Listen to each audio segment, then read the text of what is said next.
Mais Congolais, le pays n'est plus en guerre. Ouais. Depuis belle lurette. À part que tout dernièrement, là, l'Israël était parti attaquer, mais ils ont eu un compromis. Israël a arrêté de les attaquer. Mais les pays, la grande guerre qu'ils ont eue là, ils sont plus en guerre. Ils étaient venus parce qu'ils disaient qu'ils étaient en guerre. Ils ne sont plus en guerre. Congolais, ils nous disent que ils font des infrastructures chez nous. Ils font des usines chez nous.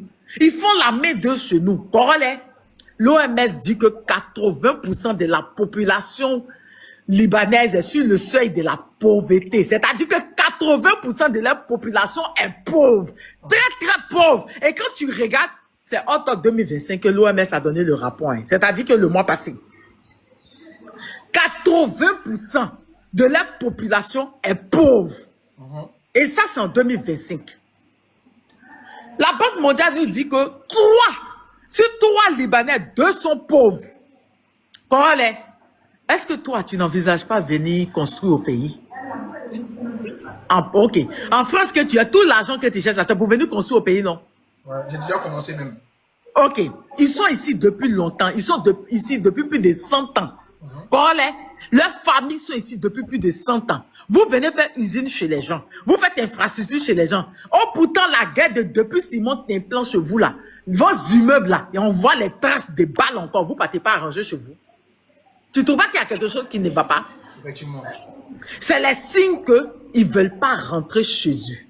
C'est les signes qu'ils veulent rester en Côte d'Ivoire. C'est les signes que c'est la Mauritanie qui est en train d'être en Côte d'Ivoire. La Côte d'Ivoire, ils veulent la Côte d'Ivoire sans les Ivoiriens. Congolais, avec la pauvreté qu'il y a chez eux là, quand ceux-là viennent chez nous, là, normalement ils doivent être nos boys. Ouais. La Côte d'Ivoire est 10 000 fois plus riche que chez eux. En temps normal, ceux-là chez nous, c'est eux qui devaient travailler chez nous, nos boys. Mais tu sais où ils gagnent l'argent? Tout ça là déjà. Tu sais où ils gagnent l'argent? Dans la poudre blanche là. Dans les popos là. Dans les différents trafics, c'est là-bas ils gagnent. Congolais, ces gens-là ont même trafiqué nos passeports pour faire venir les parents. Les gars du Hezbollah qui disent que Hezbollah, c'est pas terroriste, que c'est les gens qui défendent, genre les VDP là. Si les Blancs ont dit que c'est terroriste, nous on dit que c'est terroriste. Ils ont trafiqué plus de 120 000 passeports. Je te dis pas 120, je dis 120 000 passeports à la hauteur de 3 millions, un passeport. Ivoiriens. Ils ont trafiqué ça pour faire rentrer les familles clandestinement au pays. Pour faire rentrer les familles clandestinement en Côte d'Ivoire. Congolais, si vous voulez que vos familles viennent rentrer, pourquoi ils ne rentrent pas par la voie légale, par l'immigration? Pourquoi vous trafiquez des passeports? Et Badreddine qui a fait ça a été enfermé, il a été relâché l'année dernière. Il a été juste enfermé pour 6 mois, il a été relâché. C'est un Libanais. Quand tu l'as dit, ils disent non, il y a des Ivoiriens à côté, mais celui qui avait le monopole de ça, c'est un Libanais. Et il ne trafiquait pas seulement nos passeports, il trafiquait même les plaques diplomatiques, les laisser passer de la présidence. Il faisait tout ça. Hey, il a fait fort, il faisait tout ça. Mais c'est-à-dire que les groupes de popo là-bas qui disent qu'ils les défendent, le S là, qui veulent se reposer, tu sais c'est où ils viennent? Tu sais c'est où ils viennent, Congolais? Chez nous. C'est-à-dire que quand un groupe finit de faire et qu'ils veulent se reposer, on leur envoie des passeports trafiqués avec la nationalité ivoirienne et ils viennent chez nous. C'est dans ça, tu te rappelles, il y a 2 ans, il y a un qui a tiré dans les pieds des uns. Ouais. C'était un d'entre eux. Oui. Il n'y a pas un qui peut monter pendant qu'ils sentent parler. Eux tous ils m'ont bloqué. Parce que je les connais depuis très longtemps. Ce truc-là, il y a longtemps que je suis ça. Et je disais à mes frères, c'est pas une histoire de politique. Ça n'a rien à voir avec la politique. Là, on parle de notre pays qui est en danger. Là, on parle de la Côte d'Ivoire qui est en danger. Si on ne se lève pas, on risque de devenir comme la Mauritanie. On risque de devenir comme le Soudan. Tu comprends? Maya a parlé, elle s'appelle Maya, non, a parlé de la liste grise du Gafi. En octobre 2024, on nous met sur la liste grise du Gafi pour blanchiment des capitaux, c'est-à-dire blanchiment d'argent, et pour trafic, et pour financement de terreau. Parce que les SS là, les représentants dans les mosquées ici, les grandes mosquées où les Noirs vont pas là, à Makori là, Hein? L'imam de là-bas, ouais, le muezzin de là-bas, là, c'est le représentant. Ici. Il y a les grands patrons même qui l'ont déjà, quand les Israéliens l'ont déjà, il y a quelques mois, ils ont fait le funérail ici. Hein? Ils ont fait le funérail en Côte d'Ivoire. Oui, ils ont fait le funérail de ça en Côte d'Ivoire. Donc, on a été mis sur la liste grise. La Côte d'Ivoire devait respecter certains trucs pour qu'on nous enlève sur la liste grise. En mai de cette année-là, le FBI est venu en Côte d'Ivoire pour eux. À cause d'eux. À cause de les SS là. À cause d'eux. Et la liste des personnes qui sont venues pour eux, c'était eux. Il n'y avait pas noir dedans. Il y avait le muezzin et l'imam de la mosquée là. Il y avait les gens de la grande, de la société. La liste était dedans. Il y a d'autres même qui sont au Sénégal. Il y a d'autres même qui ont des sociétés au Sénégal. Il y a d'autres qui ont des sociétés au Guinée. Mais tous ceux qui sont à l'extérieur, c'est-à-dire tous ceux qui sont hors de la Côte d'Ivoire, mais qui sont libanais là, eux là, tous les agents les font venir en Côte d'Ivoire et l'argent des SS là, financement de ça là, ça passe par chez nous. Voilà, t'as vu, non, Congolais? T'as vu, non? Tu comprends? Donc c'est comme ça que le FBI vient chez nous.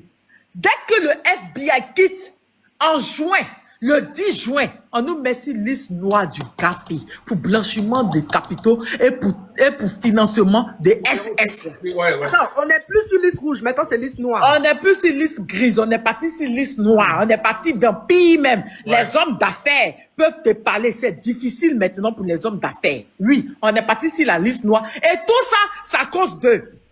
Donc, la Côte d'Ivoire n'est plus le monopole de la musique. Hein. On est des monopoles de poupou non plus. Monopole de terreau. Monopole de déstabilisateurs. Parce que même, ils ont pris même des Syriens en Côte d'Ivoire qui avaient trafiqué notre pour partir faire déstabilisation. Quoi, attentat aux France, ils les ont pris à Koumassi. Oui, ils ont pris aux Émirats, ils ont pris des Syriens avec nos passeports. Oui, c'est comme ça, l'enquête est partie, puis ils ont su que c'est un Libanais qui fait ce truc-là. Oui, c'est toujours eux qui sont dedans. Congolais. Eux qui sont à la tête de ce réseau. Voilà. Est-ce qu'on va parler de... Congolais. Tu es pour qui sont à la tête de ce réseau. Tu es dans politique, Non. La Côte d'Ivoire en danger. Notre hospitalité avec certaines personnes, parce qu'ils sont là depuis. Tu sais que dans la mort de Biaka Boda, on nous parle de Syriens et de Libanais.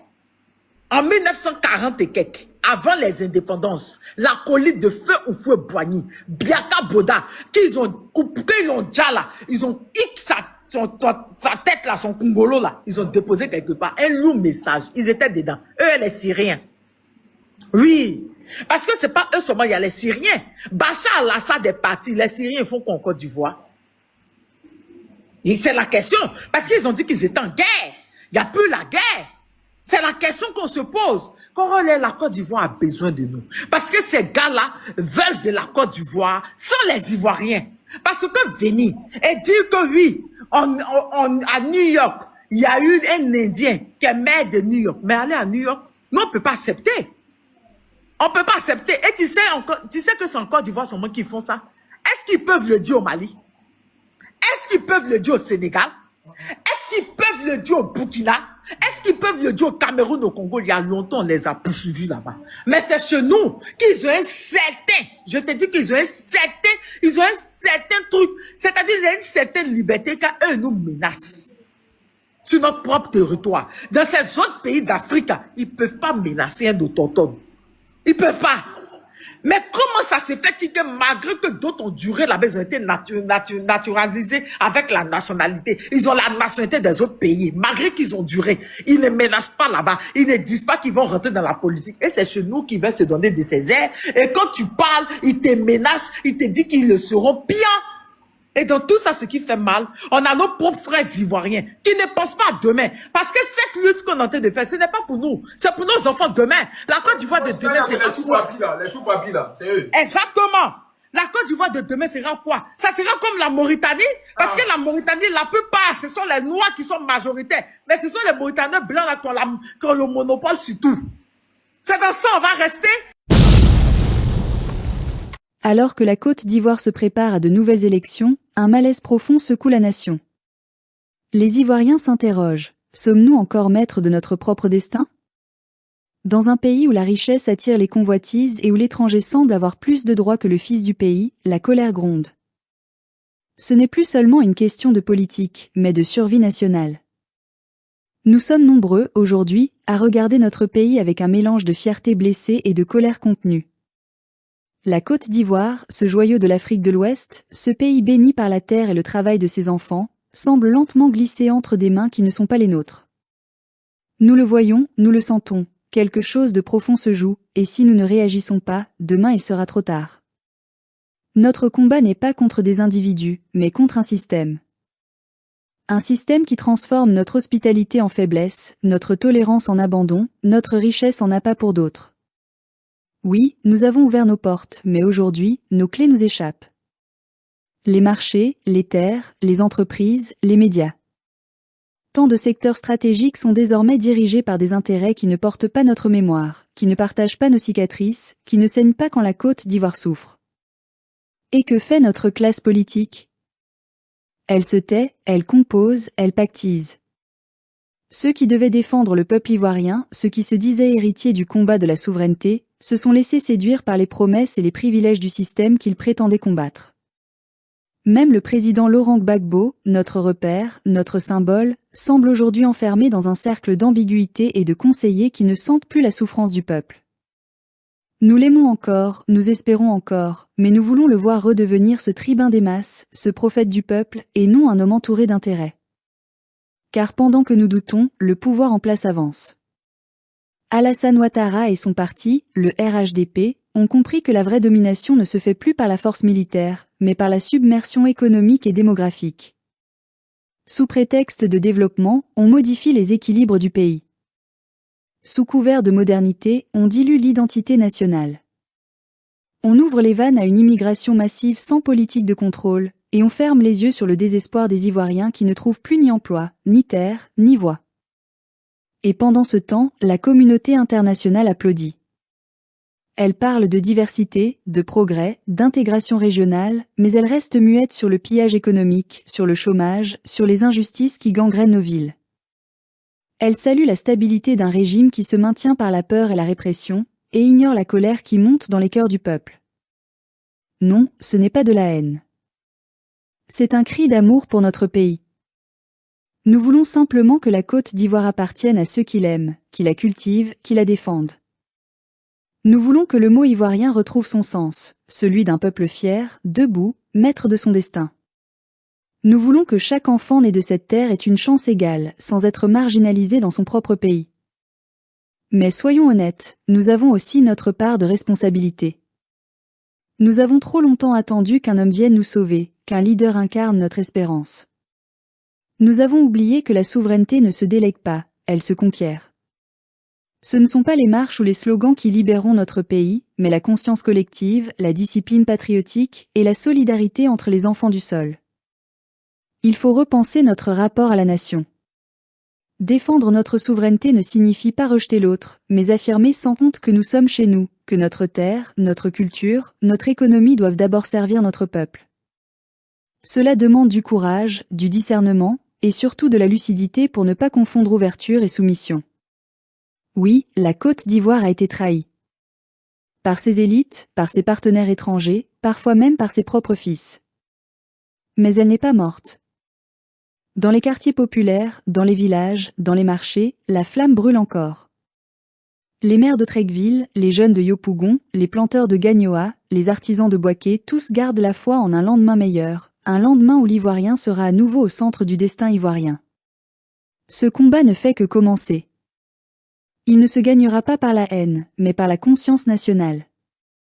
Par l'éducation, par la solidarité, par le refus de la fatalité. Si nous reprenons confiance en nous-mêmes, si nous réapprenons à nous aimer, à nous respecter, alors plus aucune puissance, ni occidentale, ni économique ne pourra nous dominer. Nous sommes la Côte d'Ivoire. Nous sommes les fils et filles de Félix Houphouët-Boigny, de Laurent Gbagbo, de toutes celles et ceux qui ont cru qu'un peuple digne n'a pas besoin d'un tuteur pour se tenir debout. Et tant qu'il restera une seule voix pour dire non à la soumission, oui à la souveraineté, alors ce pays aura encore un avenir. Parce que notre combat, au fond, n'est pas contre un homme. Il est pour la dignité d'un peuple.